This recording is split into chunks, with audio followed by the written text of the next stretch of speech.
with rock hard riffs.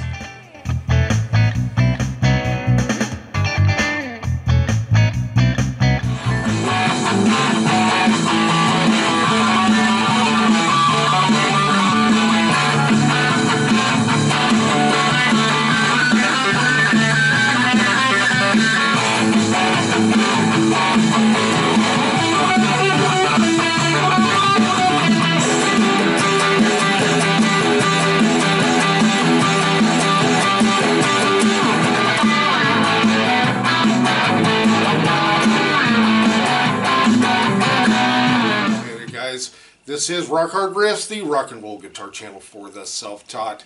In today's video, we're going to talk about which was which in a video we put out a couple weeks ago asking, is it the SG or is it the EPIPHONE Les Paul Special? And drum roll, please.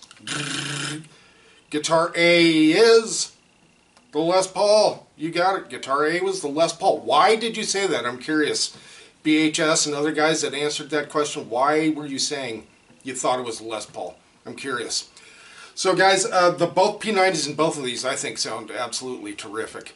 Now in the rest of this video we're going to talk a bit more about the Digitech Trio Band Creator Plus Looper. And some of the cool things that this does. I think the most comments I get are like questions or statements about the, of course, Orange Crush, but the Trio is like right behind it, the Digitech Trio, the drum machine and bass thing. So here we are, this is the track that I was just playing. That's called Grinding the Axe. Now as you can see, this is the sequencer button right here, with my index finger pointing at it right there. And then these are the different tracks. This only has 3 different tracks in that song. But, so this sequences them. Now, the reason this is red, these two are red and this one is green, because we're in more of a complex drum mode. Now, what I'm going to do is I'm going to turn the sequencer off, and we're just going to play this first track, okay? So sequencer is now off. Seeing how this one is lit up or highlighted, it's only going to play that track. Then we're going to mess with the bass and also that itself. So here we go. Okay, now when I press this button, you're not going to hear any cymbals. See, the cymbals went away. Let's put it back in. Okay, cool. Now let's just listen to the bass guitar.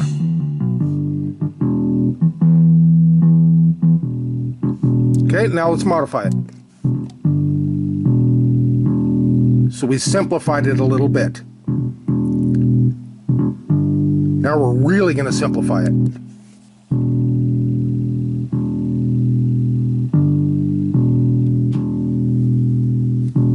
So you get it. Now it's going to go back. When it's not lit up, it's the most complex bass. Now let's put the drums back in there.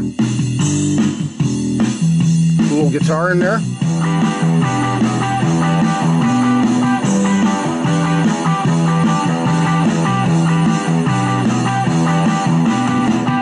Pretty cool, huh? So let's do the sequencer again. We're going to turn it on, and it's telling us what sequence is going to be played. Now, when this does this, as you can see, I don't have every track accentuated. Like this number 3 here is not accentuated. It's the same thing with the bass guitar. In this song, I wanted a big, airy bass in certain parts, and in others, I wanted more of like a boop, boop, boop, boop, boop, boop, more of a staccato type of thing. So you can do that with each different track. You can set them separately, independently.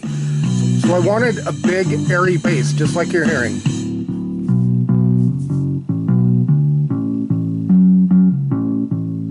Not just dup, dup, dup, dup, dup, or just dum, dum, dum. It's a mixture.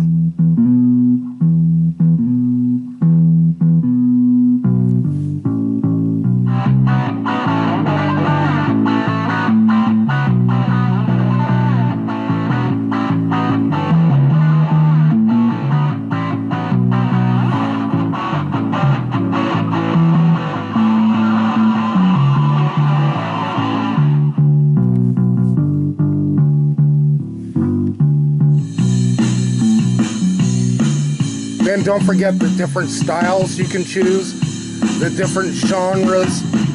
This thing is just beyond cool, guys. I use this to write music with. I use this to practice with.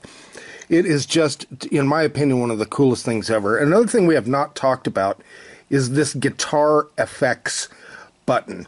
And it will go from whichever genre you're in. So like a rock genre, it'll be like a semi-distorted guitar. If we're in metal, it's going to be a metal sounding guitar, and so on and so forth. So very cool, guys. Alright guys, we really appreciate you watching. Make sure you spread the channel around, tell all your friends. Don't keep us a secret, and if you haven't yet, please subscribe. Alright guys, let's rock and roll our way out of here, and we're going to see you next video.